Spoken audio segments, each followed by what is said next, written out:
Chapter 29, Rendlesham Forest, Britain, 1980. As I made my way towards Earth in my advanced spacecraft, I couldn't help but feel a sense of dread. The situation on the planet had reached a critical point, and if left unchecked, it could lead to catastrophic consequences for Earth. I am Zephyrian, the first of my kind to visit Earth. My civilization has been evolving for millions of years, constantly adapting and advancing in technology and knowledge. However, most of our evolution has occurred as far away from the Milky Way galaxy as possible within this dimension. You see, our kind possesses a unique natural ability that we are able to augment with the use of technology. We predict future events with an accuracy rate of approximately 95%. No matter how small or insignificant an event may initially seem, we are able to foresee its consequences and then act accordingly. While in advance of our journey to Earth, I used this ability to analyze the current state of affairs on the planet.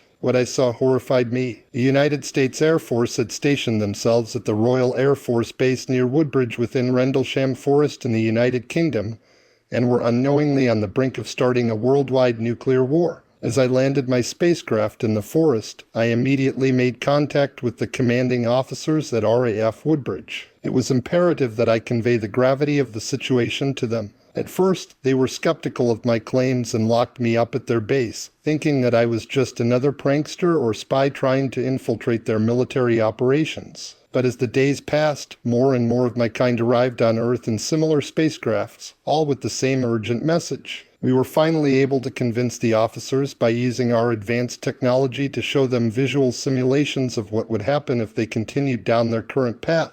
They were shocked to see how close they were to starting worldwide nuclear war. Eventually, the commanding officers reluctantly allowed us to speak with their superiors and government officials. As we presented our evidence and predictions, they could not deny the truth any longer. They had been blindly following orders without fully understanding the consequences of their actions. It wasn't just the United States and Soviet Union that were at risk, but every human on Earth. The fallout from a nuclear war would decimate the planet, leading to widespread death and destruction. As our kind continued to communicate with leaders and governments around the world, we also began working on a solution. Our technology allowed us to neutralize any nuclear weapons before they could be launched, rendering them useless. Time was of the essence. As our kind worked tirelessly to prevent a nuclear war, we also searched for the one person who could potentially trigger it all, a human with malicious intent. Our advanced technology allowed us to scan through countless humans and their actions, analyzing details that would have otherwise gone unnoticed.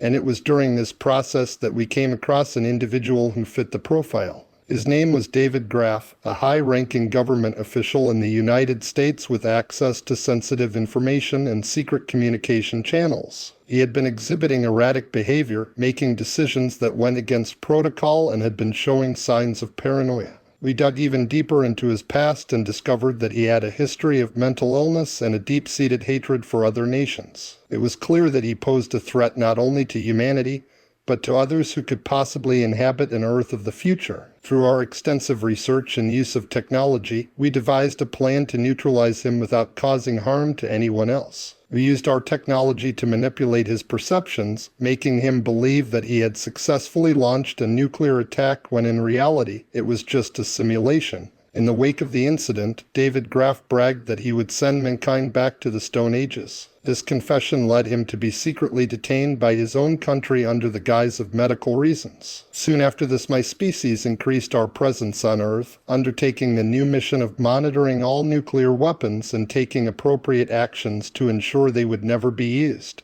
These measures caused us to be detected by humans on some rare occasions, a situation which we would have preferred to avoid, but given the alternative, we had no choice but to intervene in the affairs of mankind. Our visit to Earth not only prevented a catastrophic event, but it also changed the course of human history, or perhaps more likely, only delayed it.